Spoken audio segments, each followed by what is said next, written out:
Hey guys, so today I'm going to show you, for my first of a few Adobe After Effects tutorials, I'm going to show you the workspace of Adobe After Effects and kind of what everything means.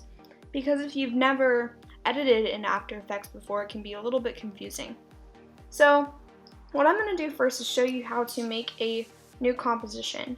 So up here, I'm going to do File, New Project. Let me just save this. And then this is the screen you'll get whenever you open After Effects. So first what I'm going to do is open a new composition. So I'm going to click New Composition, and then you can name it whatever you want. And then down here, the only thing I ever really mess with is the width and height. So right now I have it set to an Instagram story size because most of the things I make in After Effects, I make for Instagram stories. However, if you were to make a typical video size, the dimensions would actually just be flip-flop. So it would be 1920 width by 1080 height versus 1080 by 1920. And you can see when I change that, it actually automatically puts in a preset for your typical video size. And so through here, there's all these different sorts of presets that you can play around with. But we'll just go with the typical video size for right now. You can name whatever you want. So I'm just going to name it Training. And then you click OK. And you have your first composition. So this right here, this is your active window where everything you create is going to show up. So when you start adding motion text, when you start adding images, when the video itself, when the animation itself is going through, when you play it back, everything will show through here. Right here, this is where all of your different files will sit. So if I were to import something, so we'll just do as an example, I'll just import a file. And we'll import this image right here, so I'll click open. That'll show up right here, but it won't show up in your timeline down here until you drag it in. And so I'm just gonna go ahead and do that. Click and drag, and it's down there. And you see it's pretty zoomed in. That's because this image file size is very large, as you can see right here. So a few different things you can do. If you want to make this smaller, all you have to do is click this arrow right here and transform. And you'll always see these basic edits, these basic things you can manipulate for any images, text, things like that. So the one I need to adjust is scale. So all I do is just drag that out.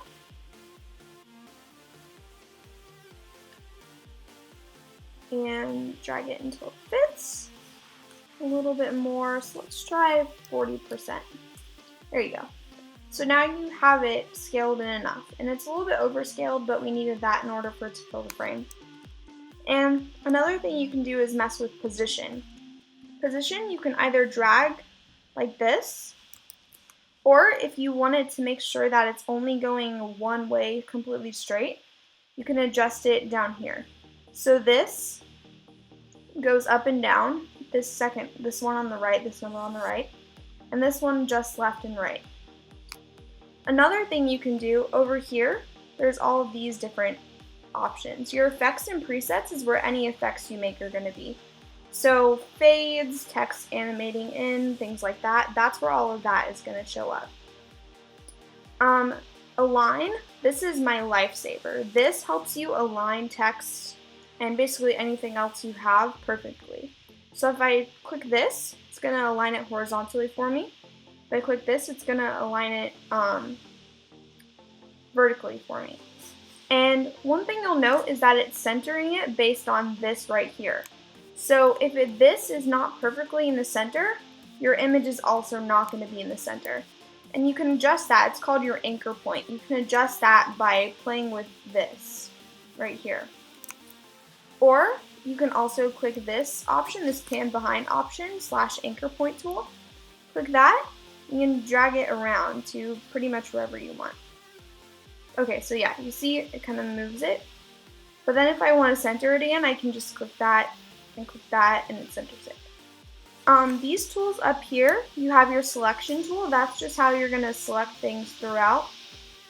This grab tool, this hand tool, this helps you move things it helps you move the whole window basically. So let's say I was editing something really zoomed in.